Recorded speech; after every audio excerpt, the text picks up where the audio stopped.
Hi everyone, in today's video I'll show you guys how you can redeem Google Play gift card. Well, it's quite easy. All you have to do is simply open your Play Store, and from here you can tap on your account right here. And after doing that, tap on payments and subscriptions, and from here tap on redeem code. And after that, all you have to do is simply enter your gift card code. So if you have a e-gift card code, there will be the code in your email or in the gift card itself.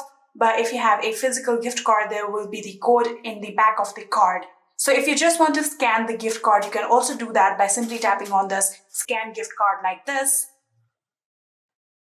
And then your camera will open and you can simply just scan the gift card. And after doing that, you can simply just tap on redeem, and just like this, you will be able to redeem your Google Play gift card. I hope this video was helpful to you guys. If it was, please do not forget to hit that subscribe button and like our video. Thank you so much for watching. See you in the next.